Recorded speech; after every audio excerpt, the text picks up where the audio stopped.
ሰላም ጤና ይስጥልኝ። እንደተለመደው የመካከለኛው ምስራቅ ፖለቲካን ተነትናለን። የዛሬ ዋቤ ዶይቼ ቬለ ነው።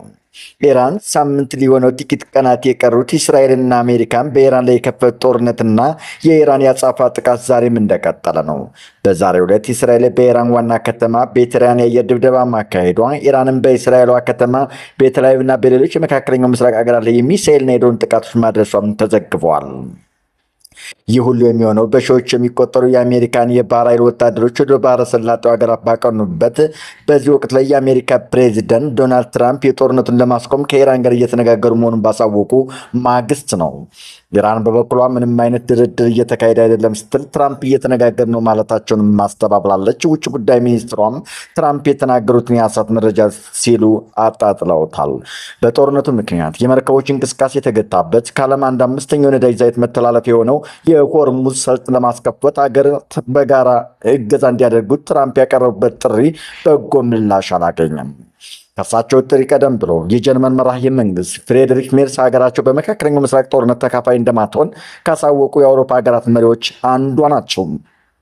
ይህን የመንግስታቸውን አቋም ባለፈው ሳምንት ለጀርመን የህዝብ ተወካዮች ምክር ቤት አባላት ያሳወቁት ትራምፕ ባለፈው ሳምንት መጨረሻ ላይ ከአሜሪካ ፕሬዚደንት ዶናልድ ትራምፕ ጋር በስልክ ከተነጋገሩ በኋላ ደግሞ በመካከለኛው ምስራቅ በተቻለ ፍጥነት የተኩስ አቁም ላይ እንዲደርስ የምንችለውን ሁሉ እናደርጋለን ብለዋል። ሜርስ ከዚሁ ጋር ጦርነት ማስቆም የሚያስችል ሰላማዊ መፍትሄዎች ለማመቻቸት ጥረት እናደርጋለን ሲሉም ተናግረዋል። ከ3 ሳምንታት በላይ በዘለቀው በዚህ ጦርነት የኢራን የአጸፋ እርምጃ ተጠናክረው መቀጠል በብዙዎች ዘንድ ያልተጠበቀ ሆኗል።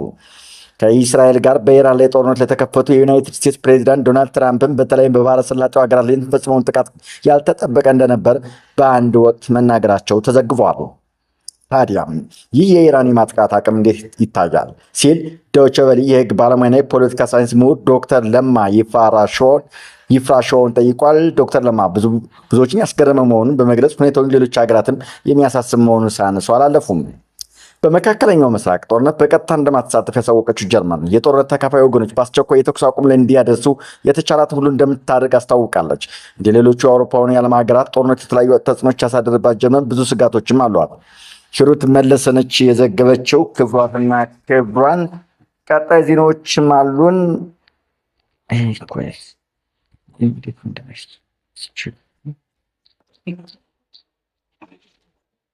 ፕሬዚዳንት ትራምፕ የኢራን ኒውክሌር ማጥፋት በምላሹ ማዕቀቦችን ማንሳትን የሚያካትት የድርድር ዕቅድ ማቅረባቸው ተዘገበ። የአሜሪካው ፕሬዚዳንት ዶናልድ ትራምፕ ባለ 15 ነጥብ የተኩስ አቁም ዕቅድ በፓኪስታን በኩል ወደ ኢራን መላካቸውን መገናኛ ብዙሃን ዘገቡ። የትራምፕ ዕቅድ ኢራንን የኒውክሌር አቅም በሙሉ ማጥፋት በምላሹም ቴህራን ላይ የተጣሉ ማዕቀቦችን ማንሳት እንደሚያካትት ተናግረዋል። ፕሬዚዳንት ትራምፕ ትናንት ምሽት ባደረጉ ከጋዜጠኞች ጋር በነበራቸው ቆይታ ጦርነቱን ለመቋጨት ኢራን ውስጥ ካሉ ትክክለኛ ሰዎች ጋር ንግግር እያደረጉ እንደሆነ ገልጸዋል። በባህረ ሰላጤው ጦርነት ውሃ እንዴት ከነዳጅ እኩል የግጭቱ አካል ሊሆን ቻለ? የኢራን ጦርነት ኪም ጆንግ ኡን ስለ ሰሜን ኮሪያ ዕጣ ፈንታ እንዲሰጉ ያደረጋቸው ይሆን? የኢራን ሚሳይሎች ወደ ትልልቆቹ የአውሮፓ ከተሞች ሊደርሱ ይችላሉ? የባህረ ሰላጤው ሀገራት በኢራን ላይ ለምን የአጸፋ እርምጃ ከመውሰድ ተቆጠቡ? የሚሉትን ደግሞ በዝርዝር እናያለን። አብራችሁን ቆዩ። በባህረ ሰላጤው ጦርነት ውሃ እንዴት ከነዳጅ እኩል የግጭቱ አካል ሊሆን እንደሚችል ባለሙያዎች ተነትናሉ። የመካከለኛው ምስራቅ ጦርነት ከነዳጅ ሀብት ጋር ሊያያዝ እንደሚችል የሚገመት ጉዳይ ነው። አሜሪካና እስራኤል ከኢራን ጋር የሚያደርጉት ጦርነት እየተስፋፋ መሄዱን ተከትሎ ውሃም ሌላኛው የግጭት ማዕከል ሊሆን እንደሚችል እየተነገረ ያለበት ሁኔታ ነው ያለው። ከዓለም አቀፉ ታዳሽ የንጹህ ውሃ ውስጥ የባህረ ሰላጤው ሀገራት ድርሻው 2% ብቻ ነው። በተለይም ከ1950ዎቹ የነዳጅ ኢንዱስትሪ አብዮት በኋላ በበኩሉ በተፈጠረው ጫና ምክንያት ጨዋማ ውሃ እያጣሩ ይጠቀማሉ። እንደ የፈረንሳይ ዓለም አቀፍ ግንኙነት ተቋም ገለጻ 90% የሚሆነው የኩዌት ውሃ ከጨዋማ ውሃ ማጣሪያ ይገኛል። የኦማን 86%፣ የሳውዲ አረቢያ 70% እና የተባበሩት አረብ ኤሚሬቶች 42% ነው። በ2021 ወደ ባህረ ሰላጤው ከእነዚህ የተጨማሪ ውሃ ማጣሪያ ፋብሪካዎች የሚገኘው አጠቃላይ የምርት መጠን ከ20 ሚሊዮን ሜትር ኪዩብ በላይ ነበር። ይህም በቀን ውስጥ 8,000 የኦሎምፒክ የመገናኛ ጉዳዮችን መሙላት የሚያስችል ሲሆን በኦባማ አካባቢ የአሳና የውሃ ሳይንስ ማዕከል ባልደረባ የሆኑት ዶክተር ዌል ሉዊኬስ ለቢቢሲ ኒውስ ዴይ ፕሮግራም ተናግረዋል። የባህረ ሰላጤ የግብርና የምግብ ምርት ጨዋማ ውሃ ላይ የተመሰረተ ነው። ምክንያቱም በተለምዶ ለመስኖ የሚውለው የከርሰ ምድር ውሃ ክምችት በከፍተኛ ሁኔታ መቀነሱ ነው።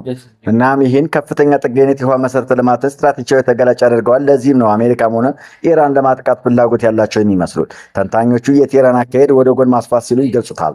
ይህም ግጭት በቀጥታ ከአሜሪካና ከእስራኤል ጋር ከመቀጠል ወደ ሌሎች ሀገራት ጭምር የማስፋፋት አካሄድ ነው። እንደ በቀል እርምጃ ቢቆጠር የውሃ መሰረተ ልማት ኢላማ ማድረግ የኢራን ስትራቴጂ አካል ይመስላል። የባህረ ሰላጤው መንግስት የውሃ መሰረተ ልማታቸው ጥረት እየተደረሰበት ብለው ካመኑ ጦርነቱን ለማስቆም አሜሪካ ላይ ጫና ሊያሳድሩ ይችላሉ ሲሉ በኳታር የሚገኘው የሰሜን ምዕራብ ዩኒቨርሲቲ ፕሮፌሰር ማርክ ኦውን ጆንስ ተናግረዋል። የኢራን ጦርነት ኪም ጆንግ ኡን ስለ ሰሜን ኮሪያ ዕጣ ፈንታ እንዲያሰጉ አድርጓቸዋል። ኪም ጆንግ ኡን አሜሪካና እስራኤል በኢራን ላይ ጦርነት ከከፈቱ በኋላ አንዳንድ ጭንቅ ጥበብ የሚያደርጉ ሀሳቦች እንዲሰማቸው አይቀርም። ሰሜን ኮሪያ ጥቃቶችን ተገቢ ያልሆነ ጠባጫሪ ጦርነት በማለት ያወገዘች በፍጥነት ነበረ። ከሁሉም በላይ ሁለቱ ሀገራት ከአውሮፓውያኑ 1979 ጀምሮ ጸረ አሜሪካ አቋም በመያዝ የደም ትስስር ያለባት ግንባር ፈጥረው በሚሳኤል ልማት አጋርነት መስርተዋል። ሰሜን ኮሪያ ወደ ውጭ ለምትልካቸው የጦር መሳሪያዎች ኢራን ግንባር ቀደም መዳረሻ ነች ሲሉ ለቢቢሲ ስማቸው እንዳይገለጽ ያልፈለጉ የቀድሞ የሀገሪቱ ዲፕሎማት ተናግረዋል። ይሁን እንጂ ሁለት ነገሮች ሰሜን ኮሪያ ከኢራን በተሻለ ስፍራ ላይ እንዲያስቀምጧት ተንታኞች ይናገራሉ። እነዚህም የኒውክሌር ጦር መሳሪያዎችና ቻይና ናቸው። በአውሮፓውያኑ 2003 የኢራቅ ጦርነት ወቅት ሟቹ የሰሜን ኮሪያ ፕሬዚዳንት ኪም ጆንግ ኤል ለ50 ቀናት ደብዛቸው ጠፋ። እንደ ደቡብ ኮሪያ የስለላ ድርጅት መረጃ ከሆነ አብዛኛውን ጊዜያቸውን ያሳለፉት ከዋና ከተማ ፒዮንግያንግ ለ600 ኪሎ ሜትር ርቀት ላይ የሚገኘው ሳምጁ ግቢ ውስጥ በተዘጋጀ ምሽግ ውስጥ ተደብቀው ነበረ። በአንጻሩ ግን የኢራን ጠቅላይ መሪ አሊ ኻሜኒ በእስራኤልና በአሜሪካ ጥቃት ከተገደሉ በኋላም ቢሆን ኪም ጆንግ ኡን ከህዝብ እይታ አልተሰወሩም። እንደዚህ አይነት የተለየ ምላሽ በአንድ በኩል ሰሜን ኮሪያ በጥንካሬው ያላት እምነት እያደገ መምጣቱን ያሳያል ሲሉ በደቡብ ኮሪያ ብሔራዊ የስለላ አገልግሎት ስር የሰሜን ኮሪያ ትንተና ቡድን የቀድሞ ዳይሬክተር ያንግ ዮንግ ሲኦክ ተናግረዋል። ሰሜን ኮሪያ የኒውክሌር ኃይል የታጠቀች ሀገር ናት። የአሜሪካ ፕሬዚዳንት ዶናልድ ትራምፕ በ2025 ሀገሪቱን ብዙ የኒውክሌር ጦር መሳሪያዎች ያሏት በማለት የኒውክሌር ኃይል ሲሉ ገልጸውታል። የስቶክሆልም ዓለም አቀፍ የሰላም ምርምር ተቋም በ2025 ያወጣው ሪፖርት ሰሜን ኮሪያ ወደ 50 የሚጠጉ የኒውክሌር ጦር መሳሪያዎች፣ አረሮችና 40 ተጨማሪ ለማምረት የሚያስችሉ ንጥረ ነገሮች አሏት። በሱም በሐምሌ 2024 ሰሜን ኮሪያ አጭር ርቀት የሚዘገዘግና ጥቅም ላይ የሚያውል ታክቲካዊ የኒውክሌር ጦር መሳሪያ ለማምረት በመጨረሻ ደረጃ ላይ እንደምትገኝ ደቡብ ኮሪያ አስጠንቅቃለች። ባለፈው ዓመት የደቡብ ኮሪያ ፕሬዚዳንት ሊ ጂሚዩንግ እንዳሉት ሰሜን ኮሪያ አሜሪካን ሊመታ የሚችል አህጉር አቋራጭ የባላስቲክ ሚሳይል ለመስራት ተቃርባ ነበረ። ይህ የባላስቲክ ሚሳይልን አቅጣጫ የሚመራው መሳሪያ ላይ እና በከባቢ አየር ውስጥ በሚዘገዘግበት ወቅት አረሩን የመከላከል አቅሙ ላይ ሙሉ በሙሉ መተማመንም የለም ተብሏል። የተባበሩት መንግስታት ድርጅት ዓለም አቀፍ የአቶሚክ ኤነርጂ ኤጀንሲ ኢራን በጣም ትልቅና አሳሳቢ የኒውክሌር ፕሮግራም እንዳላት ቢገልጹም የኒውክሌር ጦር መሳሪያዎችን ለማምረት የተዋረደ ፕሮግራም እንዳለ የሚያሳይ ማስረጃ ግን አለማግኘታቸውን አሳውቀዋል። ክቡራትና ክቡራን ዜናዎቻችን እነዚህ ነበሩ። ለነበረን ቆይታ እናመሰግናለን። ሼር ላይክ በማድረግ ቻናላችን አሳድጉ።